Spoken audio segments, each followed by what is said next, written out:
ఓం నమః శివాయ. ఓం నమో శ్రీ విఘ్నరాజాయ నమః. ఓం నమో శ్రీ లక్ష్మీ నృసింహదేవాయ నమః. ఓం నమో శ్రీరామచంద్ర పరబ్రహ్మణే నమః. ఓం నమో శ్రీకృష్ణ పరబ్రహ్మణే నమః. నమస్కారం. ఈరోజు 2026 సంవత్సరం మే నెల 6వ తేదీ బుధవారం. ఇప్పుడు హైదరాబాద్ మహానగరంలో సమయం మధ్యాహ్నం 1:15 అయింది. భక్తుని నోట శివానంద లహరి శ్లోకములు ఇంకా తాత్పర్యములు పాడుకుంటున్న పరంపరలో భాగంగా ఈరోజు 16వ రోజు 27వ శ్లోకం 28వ శ్లోకం పాడుకొని వాటి తాత్పర్యములను తెలుసుకొని ఆనందిద్దాము. ఓం నమః శివాయ.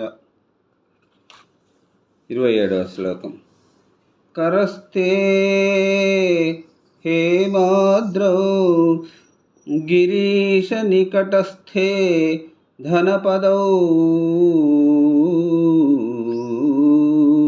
కరస్తే హేమాద్రౌ గిరీశ నికటస్థే ధనపతౌ గృహస్థే స్వర్భూజామరసురభి చింతామణి గణే శిరస్థే శీతాంశౌ చరణయుగళస్థే ఖిలశుభే కిమర్థ దాస్యేహం భవంతు భవదర్థం మమ మనః.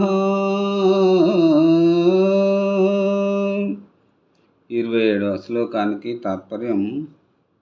గిరీశ చేతిలో బంగారు కొండ, సమీపంలో కుబేరుడు, కామధేను, కల్పవృక్షం, చింతామణి మున్నగునవన్నీ గృహంలో రాజిల్లుతుండగా, శిరోపరి భాగంలో చంద్రుడు ప్రకాశిస్తుండగా, సమస్త మంగళాలు నీ పాదపద్మాల సన్నిధిలో ఉండగా నేను నీకేమి ఇవ్వగలను?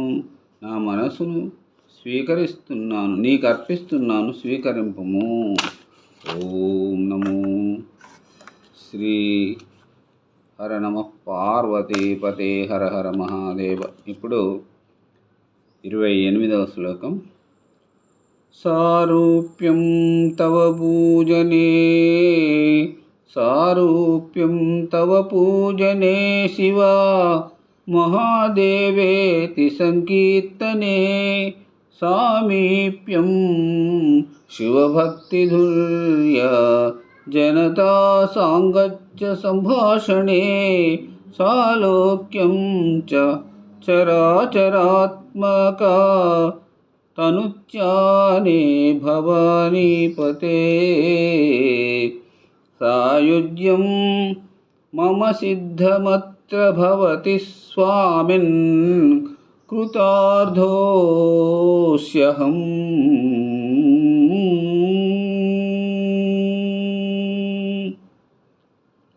ఈ 28వ శ్లోకానికి తాత్పర్యం ఇట్లా ఉంది. గిరిజేశ, నేను నిన్ను భక్తితో పూజించడం వల్ల సారూప్యమా? శివ, మహాదేవ అంటూ స్తోత్రం చేయడం వల్ల సామీప్యము. నీ భక్తులతో సహవాస సల్లాపాల వల్ల సాలోక్యము. చరాచరాత్మకమైన భవదీయ స్వరూప ధ్యానం వల్ల సాయుజ్యము కూడా నాకు ఈ లోకమందే అనుగ్రహించావు. అందువల్ల నేను కృతార్థుడనయ్యాను. ఓం నమః శివాయ. తిరిగి రేపటి శివానందలహరి శ్లోకముల పారాయణంలో మళ్ళీ మిమ్మల్ని కలుసుకుంటాను. అంతవరకు సెలవు. ఓం నమః శివాయ. ఓం నమః శివాయ. ఓం నమః శివాయ. నమస్కారం. సర్వే జనా సుఖినో భవంతు. అందరూ బాగుండాలి, అందులో అందరూ ఉండాలి. నమస్కారం.